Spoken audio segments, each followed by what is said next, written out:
আশিক, কিরে তুই পানি নিয়ে এখানে দাঁড়ায় রইছস? আম্মা, আপনি না খাইতে চাইছিলেন, আমি নিয়ে আইছি, কিন্তু আপনি ঘুমাইছেন। আসলেই তুই একটা পাগল। এই, আমি কি তোর কাছে পানি এখন চাইছিলাম? হ্যাঁ, এইটা তো হইলো সেই রাতের কথা। খাওয়া দাওয়া শেষ করে যখন শুইতে আসলাম তখন বলছিলাম যে আশিক আমার জন্য এক গ্লাস পানি নিয়ে আস, তাই বললা তুই পানি হাতে এখনো দাঁড়ায় থাকবি? আমি রাইতেই পানি নিয়ে আইছিলাম, কিন্তু আপনি ঘুমাইতেছেন দেখে আমি আর ডাকি নাই। আর তাছাড়া আপনার যদি ঘুম ভেঙে যায়, আপনি যদি আবার পানি চান, পানি যদি আপনার লাগে, তাই আপনার জন্য পানি নিয়ে দাঁড়ায় আছিলাম। ভাবি সাহেবা, শিপু বাবজানে ফোন দিছিল, হ্যাঁ গেটের কাছে আইয়া পড়ছে। আশিক চল, ব্যাগ ট্যাগ ধরে আনতে হইব। যা। আচ্ছা আম্মা, তুমি ড্রয়িং রুমে আসো, আমি গিয়ে নিয়ে আসি। ধরো যা।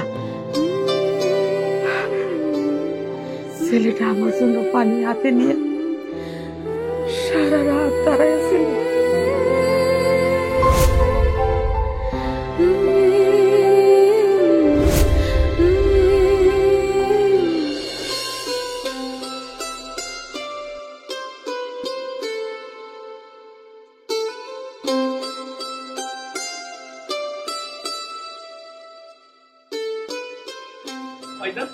ভাইজান কেমন আছেন? দিলি তো আমার শার্টটারে নষ্ট করে। হ্যাঁ, তোর এত বড় স্পর্ধা কে দিছে? তুই এসে আমার ধরাই ধরলি। এজন্যই তো বলি তোমাকে যে বাড়ির কেয়ারটেকারদের বেশি মাথার উপরে তুলতে হয় না। দেখো, ওর পুরো শরীর ভর্তি ঘাম, গ্রামের গোবর টোবর হাতে এখানে আসছে তোমাকে ধরার জন্য। ওর শরীরের সব ঘামের গন্ধ এখন তোমার শরীরেও আসছে। তোমার শরীরটা একদম নোংরা হয়ে গেছে, এখনই তো উপরে গিয়ে তোমার গোসল করতে হবে। বৌমা, বৌমা তুমি সব কি কইতেছো? এই, একদম চুপ। আমি আবার কবে থেকে তোর বৌমা হলাম? হ্যাঁ, ম্যাডাম বলে ডাক, ম্যাডাম। আমারই ভুল। ম্যাডাম, ম্যাডাম আপনি খুব ভালো করে জানেন যে ও খুব বাইরের কেউ না। ও এখানে ছোটবেলা থেকে মানুষ, এই বাড়ির প্রতিটা কাজে ও হাত মিলায়। আর তাছাড়া বড় ভাবিজানের তো ওই দেখভাল করে। বড় ভাবিজানও ওরে খুব পছন্দ করে, নিজের ছেলের মতন জানে। সেই কারণে বড় ভাই হিসেবে জড়ায় ধরছে। আর আপনি তার এত কথা শুনিয়ে দিলেন। ওয়েট, তুই হলি এই বাড়ির কেয়ারটেকার। কোনটা ভালো আর কোনটা খারাপ সেটা কি আমার তোর কাছ থেকে শিখতে হবে? তুই আমার মুখে মুখে কথা বলছিস। শিপু, তুমি কিছু বলবে না? চাচা, আপনি কি ভুলে গেছেন যে আপনি এই বাড়ির কেয়ারটেকার আর আমার বউ এই বাড়ির মালিক? আপনার সাহস কত বড়? আপনি মালিকের সামনে দাঁড়ায় সামান্য একটা চাকর হইয়া এইভাবে কথা বলতেছেন? শিপু বাবজান, আপনি কিন্তু জানেন। চাচা অযথাই কেন কথা বাড়াইতেছে? তারা তো ঠিকই কইছে, ভাইজান অনেক দূর থেকে আইছে, কষ্ট হইছে। আপনি ব্যাগটা নিয়ে উপরে যান, খাবার দাবার রেডি করেন।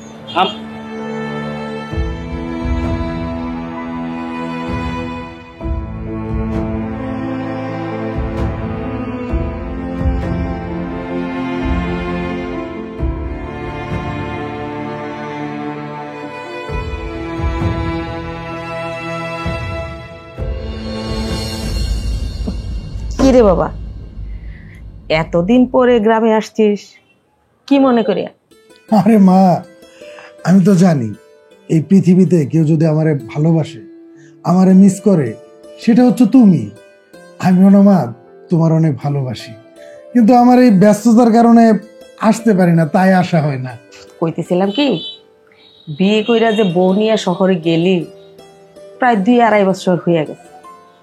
এর ভিতরে তো আর মায়েরে দেখতেও আসলি না, কোনো খোঁজ খবরও নিলি না। তাই বলতেছিলাম, আচ্ছা বলতো তোর কি লাগবো? আরে মা, কি বলতেছো এগুলা? আমি তোরে সেই ছোটবেলা থেকে যতবার তুই আমারে ভালোবাসস বলছস, ততবারই তোরে একটা না একটা কিছু দিতে হইছে।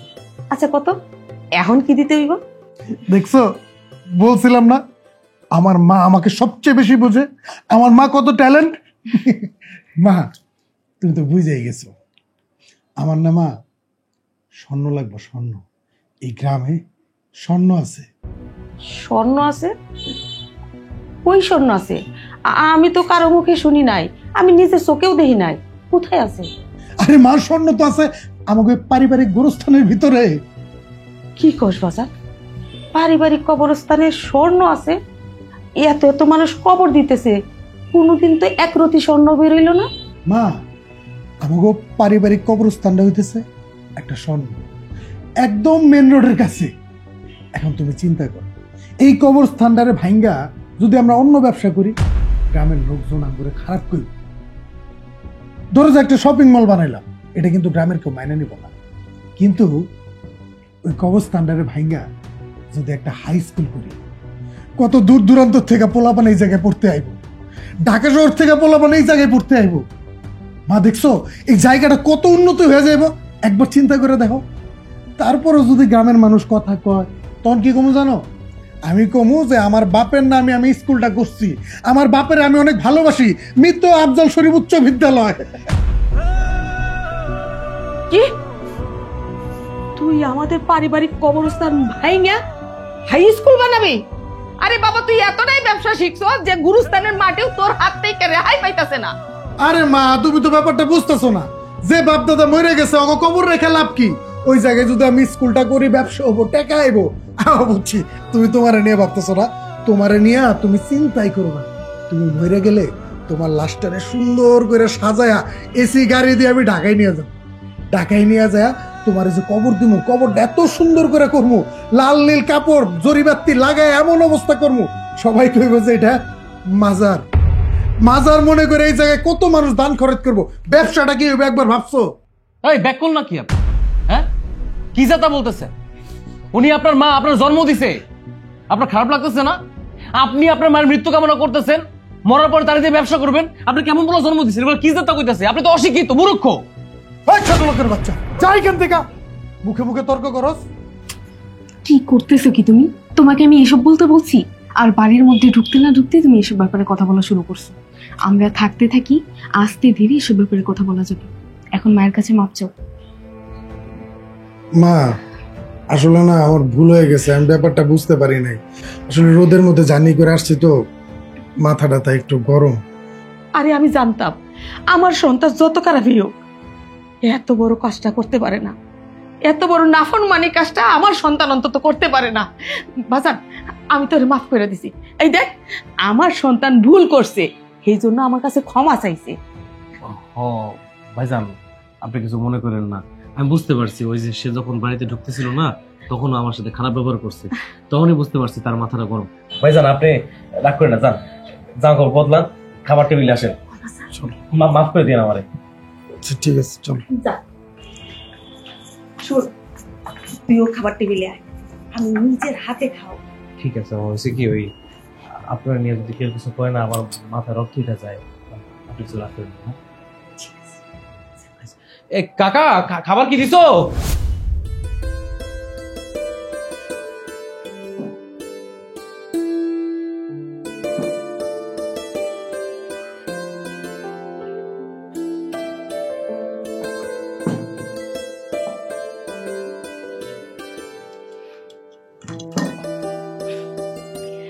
গফুর মিয়া, আমার কাছে দেন, আজকে আমি আমার ছেলেকে খাওয়াবো।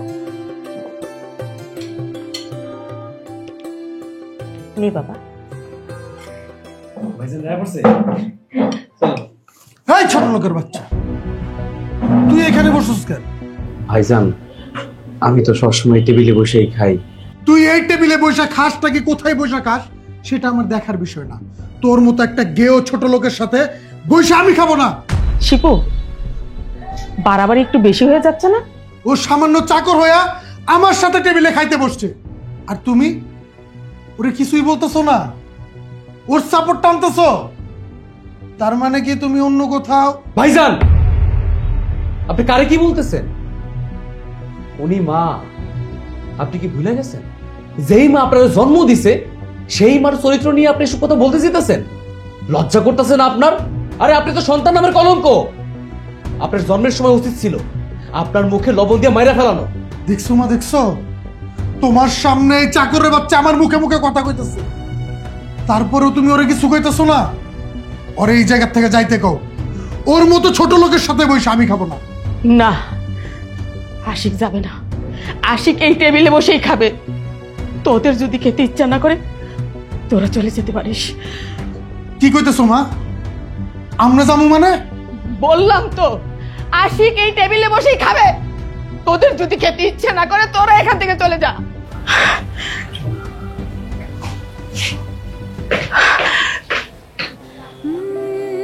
আম্মা, ভাইজান আর ভাবি রাগ করে চলে গেল, তারা তো খাইলই না, কেন এসব কথা বলতে গেলেন কন্ত? আমাকে তোর জ্ঞান দিতে হবে না, তুই বস। আমার খিদা নেই, আমার খাইতে ইচ্ছা করতেছে না। আশিক, এটা তোর মায়ের আদেশ, বস। নে।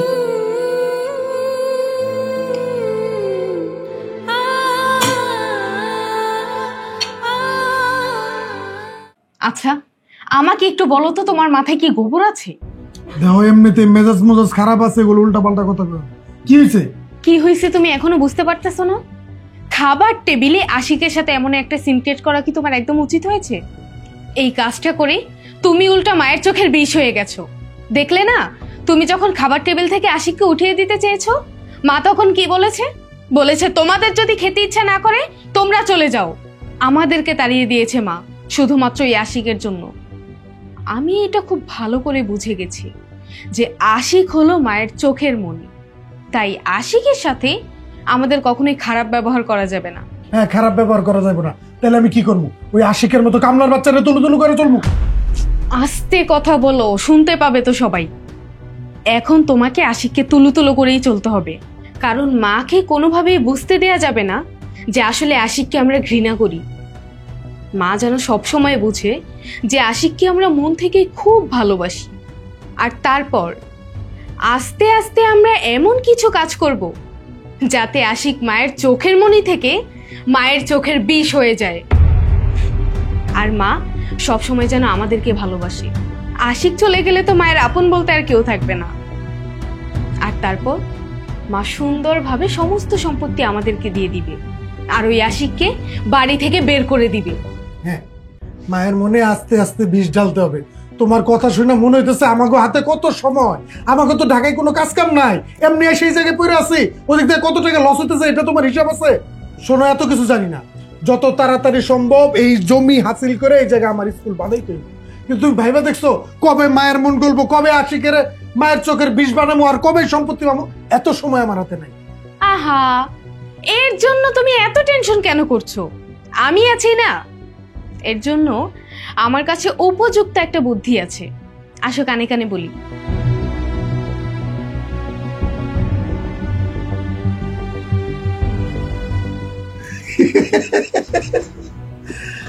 দারুণ বুদ্ধি দিছো তো। আমি আমার সম্পত্তি হাসিল করার জন্য সব করতে পারি, প্রয়োজনে তোমারও মায়েরা পালাইতে পারি। কি কি বললে তুমি? আরে না, আমি মানে বলতে চাইতেছি যে এই সম্পত্তির জন্য আমি সব করতে পারি।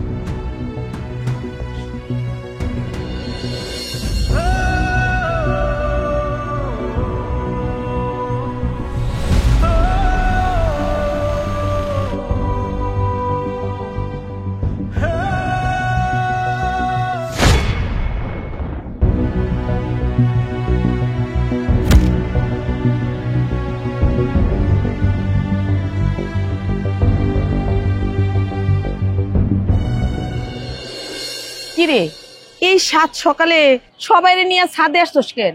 সাথে নিয়ে আসছি কেন? এই যে এই আশিক আমার মানি ব্যাগ থেকে 20,000 টাকা চুরি করছে। আরে এইসব তুই কি কইতেছস? হ্যাঁ, তোর মানি ব্যাগ থেকে টাকা ও নিবে? না না বাবা, আমার কিন্তু বিশ্বাস হইতেছে না। তুই খুঁজা দেখ, তোর কোথাও ভুল হইতাছে। বিশ্বাস না হওয়ার কি আছে? হ্যাঁ, আমগো এই বাড়িতে আমি, ইতি, তুমি আর আশিক ছাড়া কি অন্য কোনো লোক আছে? ওই চুরি না করলে এই টাকাটা কে চুরি করবো? আর তাছাড়া আপনার যদি বিশ্বাস না হয় তাইলে আপনি একটা কাজ করেন, আশিকের ঘরটা চেক করেন, তাইলেই দেখবেন টাকা বের হয়ে যাবে। তার ঘর চেক করলে পাওয়া যাইব না, পাওয়া যাইব আপনাকে ঘর চেক করলে। মানে এইসব কি বলতেছেন আপনি? আমি যা বলতেছি ঠিকই বলতেছি। শিবু বাবজান, আমি নিজের চোখে দেখছি আপনার মানিব্যাগ থেকে টাকা চুরি করছে এই ম্যাডাম। চুপ! আপনার সাহস কত বড়! আপনি আমাকে চোর বলছেন, আমাকে চোর বলে অপবাদ দিচ্ছেন। আপনি আমার সামনে দাঁড়িয়ে কত বড় একটা কথা বলেছেন, আপনি কি তা জানেন? হ্যাঁ, চুপ করো বৌমা। গফুর মিয়া, শিপুরে নিয়ে গিয়া বৌমার লাশটা নিয়ে আসো। এক্ষুনি প্রমাণ হয়ে যাবে টাকা কে চুরি করছে কি করে নাই। যা চলো। মা, বিশ্বাস করো, আমি টাকা পয়সা কিছু চুরি করি নাই, মিথ্যে কথা বলতেছে তারা। আচ্ছা বাবা, তুই চুপ কর। আমি দেখতেছি। আনুক লাকেশ, আনলেই বোঝা যাবে যে টাকাটা আসলে কে চুরি করেছে। কারণ টাকা তো আমি নেইনি, তাই আমার লাকেজে তো আর টাকা থাকার কথা না। টাকা যখন আমার লাকেজে না পাওয়া যাবে, তখন কিন্তু সর্বপ্রথম আশিকের ঘরটাই সার্চ করতে হবে। থাম, লাকিজ আসুক, সব ঠিক হয়ে যাবে। চেক করেন খুইলা, চেক করলেই বোঝা যাইব যে টাকাটা আসলে কে নিছে।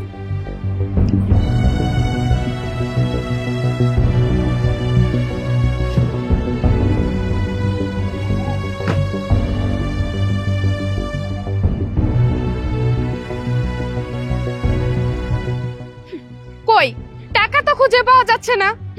আগেই বলেছিলাম যে টাকা আমি। ওই যে টাকা, ওই যে টাকা। ওই যে টাকা।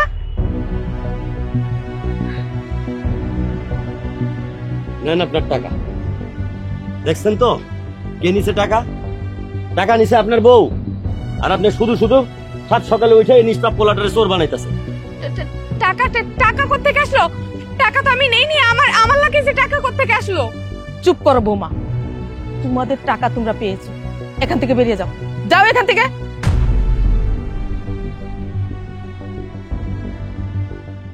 গফুর মিয়া, ভাগ্যিস আপনি দেখেছিলেন, তা না হলে শুধু শুধু একটা নিরীহ ছেলে আজকে অপমানের শিকার হইত। আচ্ছা ঠিক আছে, লাকিসটা বৌমার ঘরে দিয়া। মন খারাপ করিস না বাজান, আল্লাহ তাআলা নিষ্পাপরে শাস্তি দেন না। যা ব্যাগটা দিয়ে আয়, আমি যাই, আমার কাম আছে।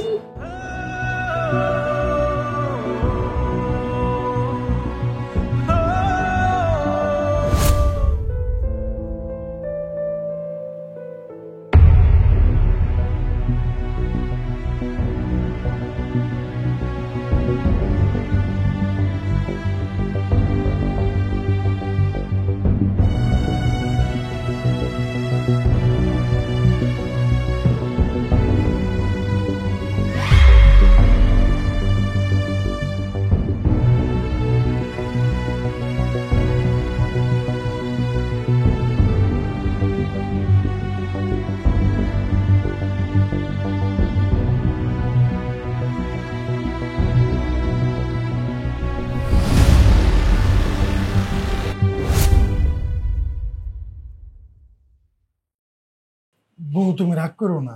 চুপ থাকো, একটা কথাও বলবা না আমার সাথে। তোমাকে বলেছি আশিককে চোর বানাতে, তুমি কি করলে? আমাকে সবার সামনে চোর বানিয়ে দিলে। তোমাকে বলেছিলাম যে টাকার ব্যাগটা আশিকের খাটের নিচে রাখতে। আমার খাটের নিচে কিভাবে আসলো টাকার ব্যাগটা? কিভাবে আসলো? শোনো না, তুমি রাগ করো না।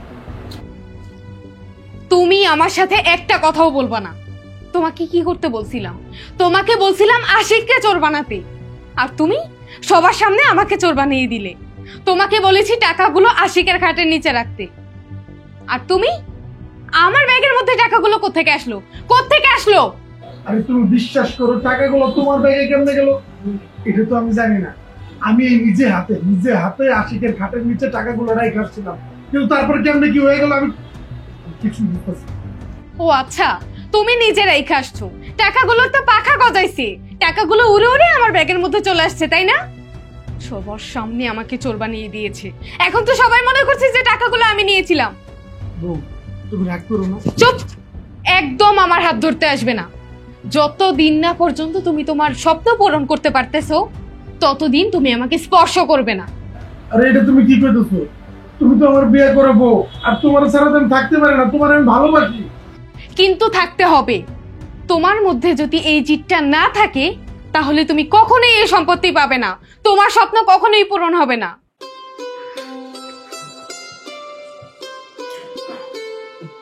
তুমি না কইলা তোমারে ছুঁইতে পারবো না, তাহলে তুমি আমার এটা কি করলা? একটু ভালোবাসা দিলাম, যেন তুমি তোমার লক্ষ্যে ঠিক মতন পৌঁছাতে পারো। তা না হলে তো তোমার শরীরে জিদ আসবে না। যেভাবে হোক আমি আমার সম্পত্তি আদায় করেছি। এই জিদটাই যেন সবসময় তোমার মনের মধ্যে থাকে। আমি এত কিছু বুঝি না। তোমার আমি পাঠাইছি আমার মারে খুন করার জন্য, মারে তো তুমি খুন করতে পারলা না। আর আমার টাকা ফেরত দাও। কি এই মজনু মাস্তান দিব টাকা ফেরত? আর আপনি আপনার মায়ের মারার জন্য টাকাটা আমাদের দিয়েছেন। আমি চেষ্টাও করছি, কেমনে মারুম কন? ওই শগুনের মতো ছায়া রইছে এমনি। ওর সামনে কি মারুম যায় কন? ব্যাপার না, আপনারা 50,000 টাকা দেন, নেক্সট টাইম আমি আবার চেষ্টা করতেছি। মারে কেমনে মারবো ওটা তো আমার দেখার বিষয় না, এটা দেখার বিষয় তোমার। আর এই কাজটা করার জন্য তোমারে 50,000 টাকা দিছি, নাইলে রাস্তার থেকে একটা টুকাই লইয়া 50 টাকা খরচ করে মারে মারা ফেলান যাইতো, তোমার কাছে আইতাম না। কি কইলেন? রাস্তার থেকে টোকাই ধরে আপনার মায়েরে মায়েরে নিবেন? আমি মজনু মাস্তান বাইসে থাকতে এই উত্তর এলাকার এমন কোনো বান্দা নাই যে আমার উপরে কথা কই। যাই হোক, আপনারা ভালোই ভালোই কইতাছি, আর 50,000 টাকা দেন। আসলে হয়েছে কি, 50,000 টাকা দিলে আপনার মায়েরে মারো, আর 50,000 টাকা না দিলে আপনারে বিন্দাম। এখন আপনিই বোঝেন কি করবেন। আচ্ছা ঠিক আছে, আমি আরো 50,000 টাকা তোমারে দিতেছি, তুমি আমার মায়ের মারার ব্যবস্থা করো। এই তো এখন যে লাইনে আইছেন, দেখ সন্ধ্যার ভেতরে অ্যাকাউন্টে টাকাটা ট্রান্সফার করে দিই। ঠিক আছে, আমি টাকা পাঠাই দেবো, আমার কামটাও যেন হয়। মজনু মাস্তানরে কাজ দিছেন আর কাজ হইব না, এটা কখনো হয়? জান কত নলা দেখলাম, আমার কাম তো ঠিকই হচ্ছে।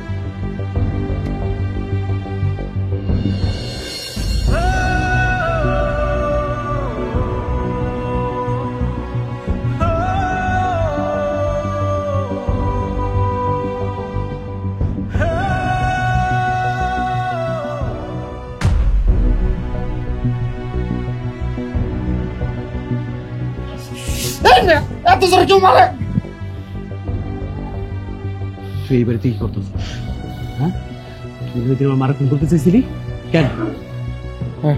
টাকার জন্য। টাকার জন্য? কে তো টাকা দিছে? একজন আমার টাকা দিছে, নাহলে আমি ওই বুড়িরে মারে কি করব?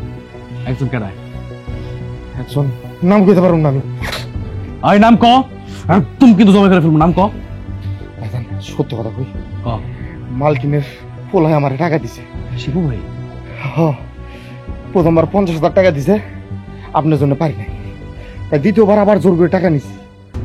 এই লেখা বুড়িটাকে মারতে আইছি।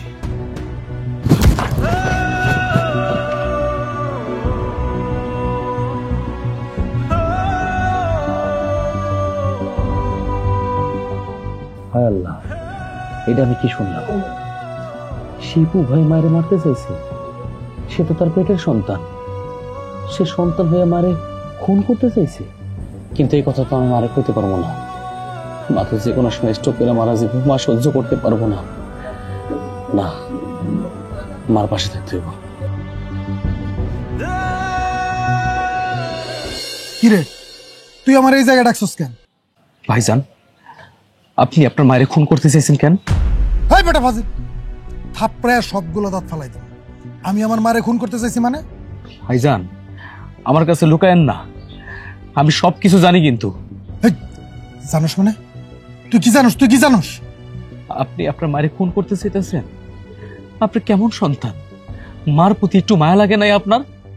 আপনি গতকাল রাতে একটা মানুষ ভাড়া করছেন আপনার মায়ের মারার জন্য, আমি তারে হাতে নাতে ধরছি, সে আমার কাছে সব সত্য কথা স্বীকার করছে।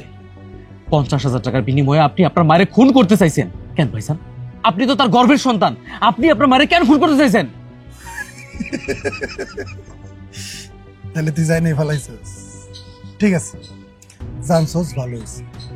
শোন, যে কোনো মূল্যে বাবার কবরস্থানে আমার হাই স্কুলটা করতে হবে। এই হাই স্কুলের মধ্যে শুধু আমার মা না, যেই বাধা হইয়া দাঁড়াইব ওরে আমি খায়া ফেলাম। কি কইতেছেন ভাইজান? যেই মা আপনার জন্ম দিছে, যেই মা আপনার প্রতি এত মায়া করে, আপনার এত ভালোবাসে, আপনি সেই মারে খুন করতে চাইছেন? আপনি জানেন আপনার এই কথা যদি একটাবার আপনার মা জানতে পারে, আপনার মা স্ট্রোক করে মরে যাইব। কি করব আবার? কত? আপনার এই কথা যদি জানতে পারে আপনার মা স্ট্রোক করে মরে যাইব। এই কথা জানলেই মা স্ট্রোক করে মারা যাইব? এ ভালো আইডিয়া, তো গুড আইডিয়া। এইটাই তো আমি খুঁজতেছিলাম, এরকম একটা আইডিয়া আমার মাথায় আসে নাই। যাক, তুই আমার অনেক বড় উপকার করবি। শোন, এখন তোরে আমি মারতে মারতে মার সামনে নিয়ে যাও।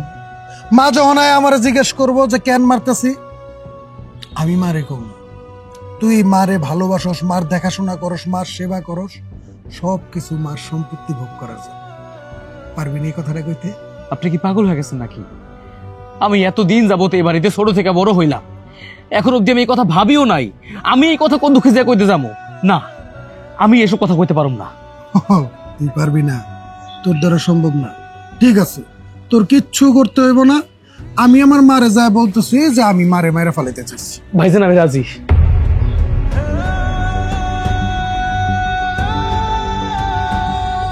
ভাইজান ভাইজান ভাইজান মারি না, ও মা গো, ও মা গো, মা গো, ও মা গো, হ্যাঁ?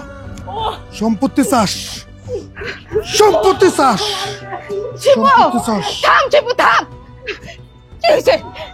ওরে এইভাবে মারতেছিস কেন? হ্যাঁ, ও কি করছে? ওরে এইভাবে মারতাছি কেন? ওই কি করছে তুমি জানো? হ্যাঁ, কি করছে? তোমার এই যে সেবা কইরা তোমারে ভুলায় ভালায় তোমার সম্পত্তি আত্মসাৎ করার জন্য ওই এতদিন তোমার সাথে নাটক করছে। আজকেও আমার কাছে হাতে নাতে ধরা খায় গেছে। না, আমি এটা বিশ্বাস করি না। ও আমার সাথে এই কাজ করতে পারে না, কোনোদিন না। তাইলে তুমি ওরে জিগায় দেখো। কি রে, শিপু যা কইতেছে তা কি সত্যি? কি এলো, চুপ করে দাঁড়ায় আসুস কেন? শিপু যা কইতেছে তা সত্যি? কথা কষ্টকে এই কষ্টকে গো। হ, ভাইজান যা বলতেছে তা সবকিছুই সত্য। আমি আপনার এত সেবা করতাম তার একটাই কারণ, এই সম্পত্তির প্রতি আমার লোভ ছিল। এই সম্পত্তি হাতায় নিয়ে আমি আপনার মাইরা ফেলতাম।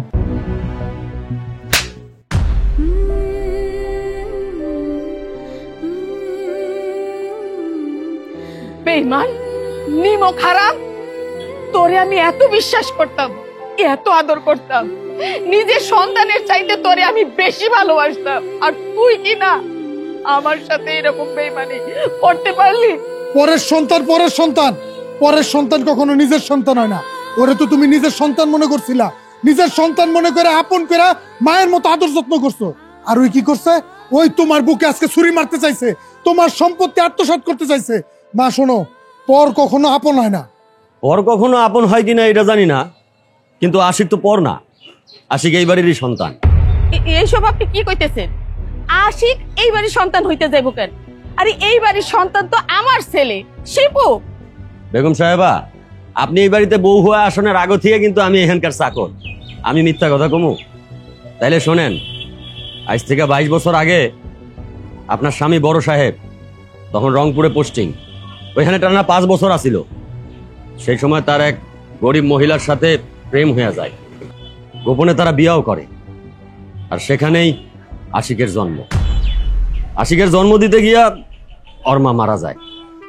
আমারে বড় সাহেব কইল, এখন যদি সব জানাজানি হয় বাচ্চাটার কষ্ট হইব, সৎ পোলারে কেউ মাইনা নিব না, তার চেয়ে গফুর তুই বাচ্চাটারে পাইলা পয়সা বড় কর, তোর সব ক্ষয় খরচা আমি দেব।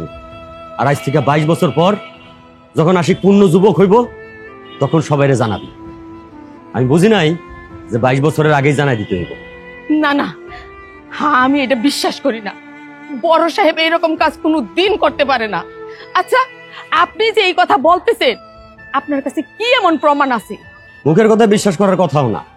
বড় সাহেব জানতো একদিন এরকম একটা পরিস্থিতি হইব, তাই তিনি সব উইল কইরা গেছে। এখানে সব লেখা আছে, এই নেন।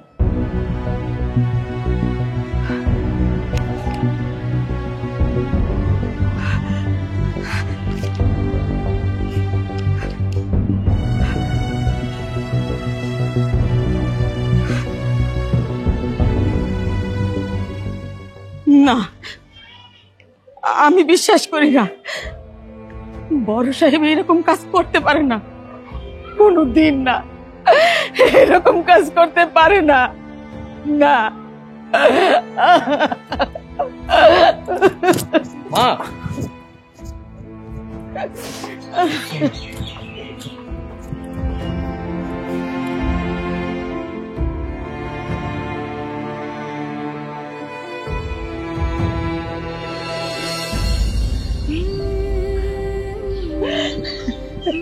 মাগো, তুমি আমার উপর রাগ করছো কেন? আমার এই যে কোনো দোষ নাই, বিশ্বাস করো। আমি সত্যি এর আগে জানতাম না যে এই বাড়ির রক্ত আমার শরীরে। তুমি আমার উপর রাগ করে থাইকো না, আমি তোমার অনেক ভালোবাসি মা। তুমি যদি আমার লগে কথা না কো, আমার দম বন্ধ হয়ে যাইব। আমার লগে রাগ করে থাইকো না। ভাইজান আজকে যা কইছে সব কথা মিথ্যা। এইবারের সম্পত্তির প্রতি আমার কোনো লোভ নাই। আমি তো জানতামই না যে আমি এইবারের সন্তান। যে জায়গায় আমি তোমার মতন মায়ের ভালোবাসা পাইছি, আদর পাইছি, সেই জায়গায় দুনিয়ার আমার কিছু দরকার নাই। ভাইজান যা করতেছে, একটা বার যদি মুখ ফুটা বলতে পারতাম আমার মনটা শান্ত হয়ে যেত, কিন্তু আমি পারতেছি না। আমি একটা জায়গায় বান্ধা। মা, মা তুমি আমার উপর রাগ করে থাকো না। তুমি আমার লগে কথা কইও। তুমি যদি আমার লগে রাগ করে থাকো, আমার লগে কথা না কো, আমি কিন্তু বাড়ি থেকে চলে যাবো। আমি খাওয়া দাওয়া বন্ধ করে দেবো।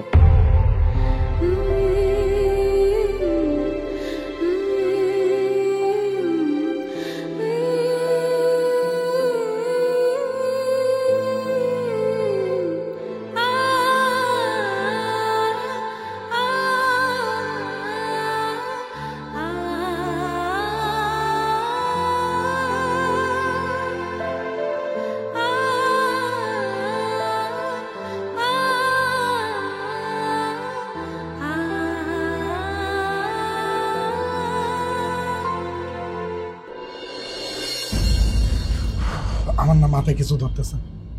এখন আমি কি করব? আজকে এটা আমি কি শুনলাম? আশিক আর আমি নাকি একই বাপের সন্তান। আমাকে দুইজনের শরীরে একই বাপের রক্ত। এখন এখন এই সম্পত্তির কি হইব?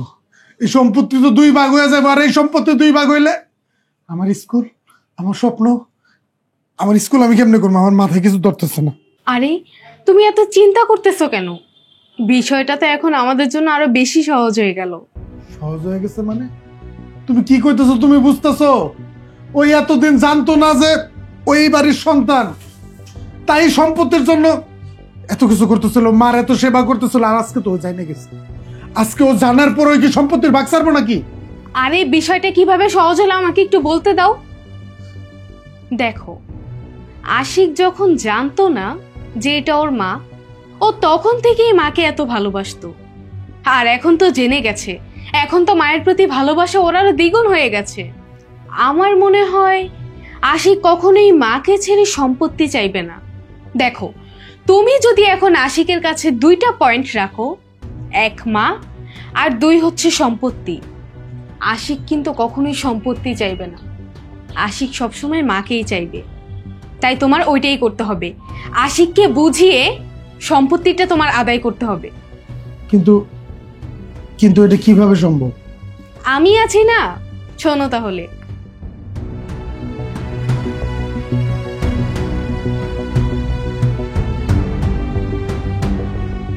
বউ, তুমি তো বেলা জাউরা আছো রে।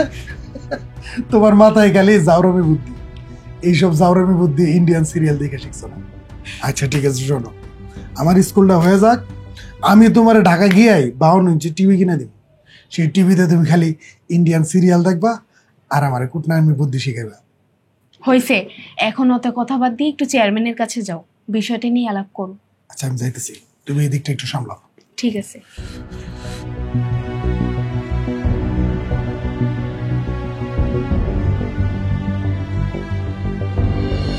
না, এটা তো হইতে পারে না।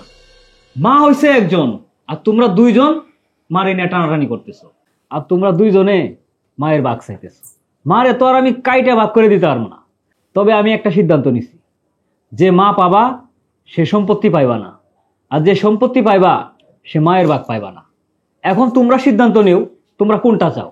ফার্স্টে আমি আশিকরে বলি, যেহেতু এটা তোমার সৎ মা আর শিপর আপন মা, আমার মনে হয় তোমার সম্পত্তি নেওয়াটাই ভালো। এখন তুমি বলো, তুমি কোনটা চাও, মা না সম্পত্তি? না, আমি মা চাই, আমি সম্পত্তি চাই না। সেভেন সাহেব, ছোটবেলায় না মা দেখি নাই, জন্মের পর থেকে একটা মানুষকে মা ভাই পাইছি। সেই মানুষটা হইতেছে উনি।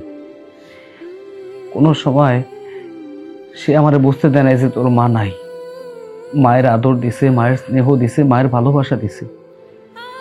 আমি তার মা ভাই বাড়াইছি। সম্পত্তির প্রতি কোনো দিনও আমার লোভ ছিল না। আমি তো খালি গতকালকে জানতে বললাম যে আমি এই বাড়িতে সম্পত্তির ভাগ পাবো। সম্পত্তি আমার লাগবো না, আমি যেমন আছি আমার তেমনটাই থাকতে চাই, কিন্তু এইটার ভাগ আমি দিতে পারবো না। চেয়ারম্যান সাহেব, আমার মা লাগবো, তারা সব কিছু নিয়ে যাক, কিন্তু আমার মাটার আমার কাছে রেখে দিতে হইব। আমি মা চাই, আমি সম্পত্তির ভাগ চাই না। এখন দেখি শিপু কি বলে। যেহেতু এটা শিপুর মা, শিপু যদি মাকে চায় তাহলে সেখানে আমার কিছু বলার নেই। শিপু, তুমি কি চাও, সম্পত্তি না মা? আরে না না চেয়ারম্যান সাহেব, আমার মারে লাগবে না, আমার সম্পত্তি হইলেই চলবে। আমি সম্পত্তি চাই। আশিক যেহেতু মারে নিয়ে থাকতে চাইতেছে, আমি রাজি আছি, আমার কোনো আপত্তি নাই। স্টেম করে সম্পত্তি আমারে লিখে দেখ, ও মারে লিয়ে চলে যাক। শিপু, এটা তুই কি করলি বাসা? ব্যবসা করতে করতে নিজের মারে লইয়াও ব্যবসা করলি, সম্পত্তির কাছে নিজের মারেও বিক্রি করে দিলি।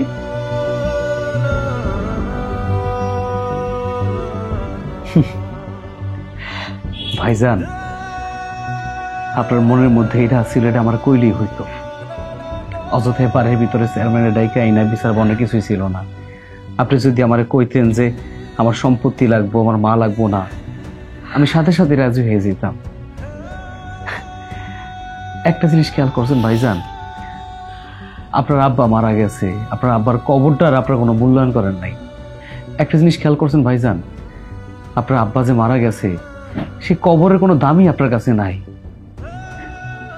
আপনার মা যে আপনার 10 মাস 10 দিন গর্ভে ধরছে, যে আপনার বড় করছে, সেই মারে আপনি মূল্যায়নই করতে পারেন নাই। আপনার কাছে যদি আপনার মারে রাইখা যায়, আপনি 2 দিনের মধ্যে আপনার মায়েরা হয়ে ফেলবেন। মারতে চেষ্টাও করছিলেন অনেকবার, আমার জন্য পারেন নাই। যাই হোক, আমি আমার মারে আপনার কাছে রেখে যেতে পারব না। আপনি আমার মারে মায়েরা ফেলবেন, আমার কিচ্ছু লাগবো না, আমি সব কিছু আপনারা দিয়ে দিলাম, আর আমি আমার মারে নিয়ে যেতে চাই। চেয়ারম্যান সাহেব, বাকিটা আপনি জানান।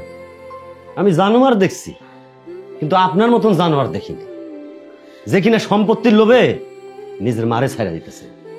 বাবা আশিক, তুই আসলে প্রমাণ করে দিলি জগতে এখনো ভালো মানুষ আছে। তুই ছোট থেকে গরিবী হালে বড় হইছস, জীবনে অভাব দেখছস, তোর কাছে তো এই সহায় সম্পত্তির লোভ থাকার কথা, কিন্তু সেইটা নাই। তুই এত সম্পত্তির পরিবর্তে এই মায়ের নিয়ে খুশি, যাও কিনা আবার তোর সৎ মা। তুই আসলেই একটা মানুষ। হয়েছে গফুর চাচা, তোমার এই জায়গায় দাঁড়ায়া আর লেকচার মারণ লাগবে না। যা সমাধান করার চেয়ারম্যান সাহেব তো কইরাই দিছে। তুমি ওরে কও এই কাগজের সিগনেচার কইরা সম্পত্তি আমারে দিয়ে দিতে, আর মারে লয়ে এই বাড়ির থেকে বাইরে হয়ে যাইতে। তুমি ওরে কও এখানে সাইন কইরা মারে নিয়ে বাড়ির থেকে বাইরে হয়ে যাবে।